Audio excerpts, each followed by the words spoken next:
how couples can manage their kids, their career, and their goals. So I'll start with goals and career. Your career might also be involved in your goal. That's the goals you have set for yourself might also include your career. So what are your goals? You must learn to write it down. If it's not written down, that means you cannot even organize yourself, or you might not even remember what the goals are. When you write your goals down, you prioritize. Not every goal is achievable at the same time. Some might be a 1-year goal, 3-year goals, or even a 5 or 10-year goal. So the goals matters. What do you want to achieve? Can you please write it in blue and black or white and black? 2, what is that career you are looking for? That's why I said it's very important to achieve some level of career before you marry, before you get into marriage, because it might be a lot of cumbersome work to start pursuing a career in marriage. So now you want to achieve a career while you are already married. At the same time, you have kids. I said you have to prioritize.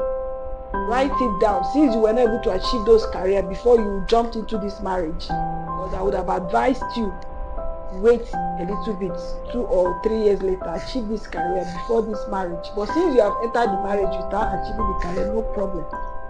You write the goals down. These are my careers. These are my kids. Who can help me to take care of my kids so I don't have issue where you come, you hear your kids have been abused?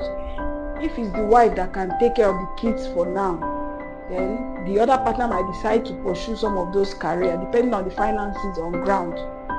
But you have to write it down. You have to sit down, look at it. Which ones can we achieve in the next 1 year?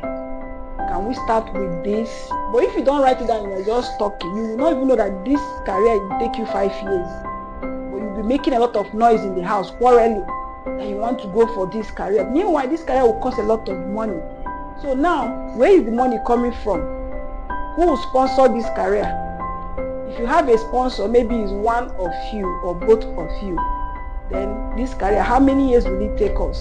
You have agreed it will take you 2 to 3 years. Beautiful. When you are pursuing this career, who will help you take care of your kids?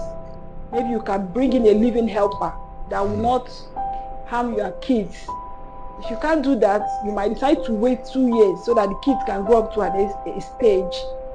And then from there you will say, okay, fine, we have been able to achieve this goal or maybe this career, and our kids are being taken care of this way. So these things are something you must sit down to agree with your partner. You can't just do it alone. And then you look at your finances. Finances is key, very, very key, because with money you can do a lot. Without money you cannot do so much. Then if the finances are not so much available, then work with what you have. If you don't have all the money, you might decide to work while you work, or you might decide to go for a part-time program. Some people want to go back to school. You can go for a part-time program. We have a lot of part-time programs. Go for it. You can decide to borrow some money if you have access to that, and pay over time if you have the means to pay back. If you don't have the means to pay back, then I don't know how you can borrow. That means you're looking for somebody that will give you support. So in a nutshell, write whatever the goals are down. Prioritize it in the order of, is it achievable in 1 year, or in 2 years, or in 3 years, 4 years, 5 years. Then these and these are the careers I want to achieve. How many careers can you achieve in your lifetime? 1 or 2. If you are scattered, you will not be an expert. Then finally, make sure you have someone to care for your kids. Otherwise, hold on a bit, because those kids are very important to your life.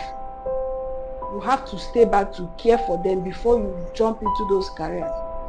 And then finally, it's good to have the means to do this, so that you don't run into problems. You go and start a program, you don't have the money, and the next thing, the admission is terminated, or the opportunity is closed. So finally, make sure you have all these things ready. You can plan all these things ahead of the next year. Maybe you do these things in the next 1 year. But from this year to that next 1 year, you start looking for means. Maybe to get a loan, maybe to get a sponsor, maybe to get helpers to help you. And then you can try it and see if it works.